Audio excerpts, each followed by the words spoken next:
Coincidence, or all of a sudden I heard footsteps outside the door. I quickly closed the folder and sat back in my chair. Mr. Brown examined me and said that I could be discharged. I decided to ask him directly about Fiona. When I started talking about her, Mr. Brown's face changed. I even thought he looked scared.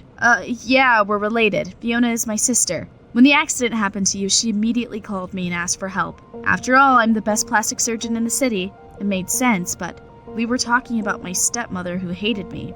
Why had she suddenly decided to help me, or was I wrong and she wasn't that bad?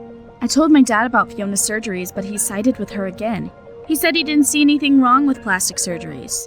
After I got discharged, my life wasn't the same again.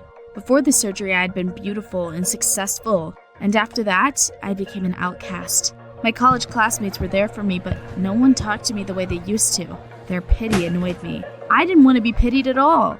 And then I got news that became the last straw for me. Eric and I had been working on a scientific project where we were going to present at a contest. However, while I had been in the hospital, another girl had taken my place. They had already applied for the contest together. I was in shock. I had put so much effort into that project, and someone else would get all the credit? The worst thing was that I found out about it from our curator.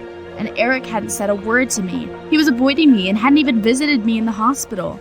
I slammed my fist on the table angrily. I wanted to cry, but decided to stay strong. The curator felt sorry for me and unexpectedly offered me a job. 3 times a week I teach math at an orphanage, but because of the contest I won't have time for it anymore. Do you want to replace me for a while? You're my most capable student, so you shouldn't have any issues. After giving it a little thought, I agreed. After all, I now had a lot of free time that I wouldn't spend preparing for the contest. Before the first class, I was terribly worried. Most of all, I feared that the children would be afraid of my appearance and scars. To my surprise, everything went just fine. I'd always loved children, and we quickly found a common language. During a break, I noticed that one boy was being bullied by other kids. Sam was ungainly, wore glasses, and his skin was covered with white spots. I Googled it and found out that such a disease was called vitiligo. It meant problems with skin pigmentation. I shouted at Sam's bullies, took him aside, and calmed him down. From that day on, Sam was no longer bullied in my presence, and he often gave me gifts, drawings, and handmade postcards. It was very sweet. We became friends, and I started picking Sam up from the orphanage. We went for walks and rides and ate sweets in cafes. Sam was thrilled, and I didn't feel so lonely with him around anymore. One day, as we were walking, we accidentally met Fiona. She was leaving the mall with a bunch of bags. She'd probably spent all the money on Dad's credit card again. Fiona stopped abruptly when she saw us. She stared at Sam with her eyes wide open and rapidly turned pale. She dropped the bags and their contents scattered on the sidewalk. Fiona fainted, and a crowd gathered around her. I called an ambulance and Dad. Then I brought Sam back to the orphanage and, after coming back home, immediately went to Fiona. She was lying on the bed with her eyes closed. I thought she was still unconscious, but she seemed to have sensed my presence. She sat up and looked at me angrily. "How do you know about Sam? Who told you how to find him?" I was confused. "I don't know what you're talking about." "I think you do. Are you going to blackmail me?" Fiona looked insane, and I didn't argue with her anymore. After that conversation, I started to suspect that Fiona and Sam were in some way connected. The next day I went to the orphanage director and asked about Sam's parents. She refused to answer my questions, but I wasn't about to give up that easily. After waiting for the director to leave, I took the key from the security desk and made my way into her office. I found the documents I needed in the closet. It couldn't be. Fiona was Sam's mother.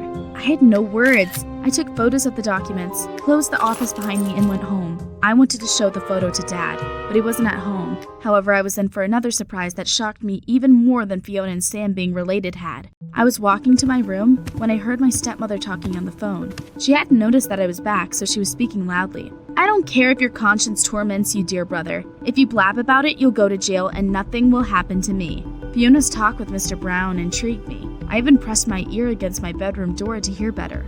"Stop whining. You didn't disfigure Claire. You just didn't fix anything." When I realized they were talking about me, I held my breath. My heart skipped a beat and then suddenly started pounding at a furious speed. Turned out that Mr. Brown had been blatantly lying to me. My looks could be fixed, but he hadn't done anything. Why? What had I done to them? Why did my stepmother hate me so much? When Dad came home from work, I showed him a photo of the documents and told him about the conversation I'd overheard. And then a miracle happened. For the first time in a while, he believed me. Dad was as shocked as I was. "I can't believe she's capable of something like this. We need to talk to that Mr. Brown and get to the bottom of it." We didn't say anything to Fiona and went to the hospital the next morning. Mr. Brown got nervous when he saw us. Dad didn't pull any punches. He grabbed him by the coat and pulled him towards himself. "Tell me what you did to my daughter now. If you try to lie, you will be put on trial. I promise you that." Mr. Brown was clearly scared. He pulled his head into his shoulders and looked down. "You're right.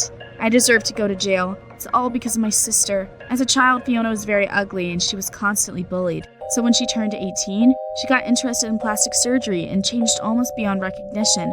But her childhood insecurities did not go away. She hates all the girls who are younger and prettier than her. Fiona envied you a lot, Claire. She asked me not to fix your appearance after the accident. I listened, and I regret it very much." I almost burst into angry tears, but quickly got a grip of myself. "And Sam? Why'd she get rid of him?" He reminded Fiona of what she used to look like before the surgeries. And his skin issues? Fiona couldn't bear to look at him. She also wanted to get married successfully and believed that a child would stand in her way. I was wrong after all. Fiona really wasn't that bad. She was even worse. A real monster, and no plastic surgery could fix it. Mr. Brown offered me free surgery to restore my looks. In exchange, he asked me to keep the whole situation secret. Dad wanted to refuse, but I agreed. Despite everything, Mr. Brown really was the best plastic surgeon in the city. I really didn't want to go through that whole nightmare again, but I promised myself to be strong, and I always kept my word. After a while, I had a déjà vu. I woke up in the same room as the previous time. I was covered with bandages and could hardly speak. That same day, Eric suddenly visited me. He apologized for avoiding me for so long. He just felt guilty and been afraid to approach me. It turned out Eric had refused to participate in the contest without me. "You've done so much for this project that I just couldn't do that to you. You'll see. We'll definitely win a bunch of contests in the future." He squeezed my hand tightly, and I felt his fingers tremble. "And also, Claire, I don't care what you look like. Even if it turns out this surgery was unsuccessful, I still want to be with you. Of course, if you don't resent me after everything." I did cry, this time with relief, and squeezed his fingers in response. During my rehabilitation, Eric took care of me. He turned on YouTube videos for me, read funny stories out loud, and fed me smoothies through a straw. The surgery was successful after all. I went back to looking almost like I used to before the incident in the cave. I had a small scar on my forehead, but it didn't bother me, especially since everyone in college started jokingly calling me Harry Potter. Fiona didn't know about my second surgery. Dad told her that we had gone to my grandmother in California for a month. While I had been in the hospital, Dad had been renting an apartment. So when I came home, it was a huge surprise for Fiona.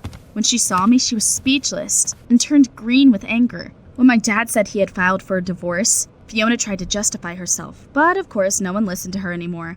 Dad kicked her out of the house, and I watched it happen with great pleasure. Mr. Brown promised he would send Fiona to a clinic where she would get therapy. But the most important thing was that I convinced Dad to adopt Sam, and now he lives with us. Sam, Eric, and I often hang out at the nearest McDonald's, where I eat very unhealthy but the most delicious burgers and fries in the world. I'm finishing a scientific project, and we plan to submit it to a contest next year. What are your family relationships like? Do you often envy someone? Tell us about it in the comments down below.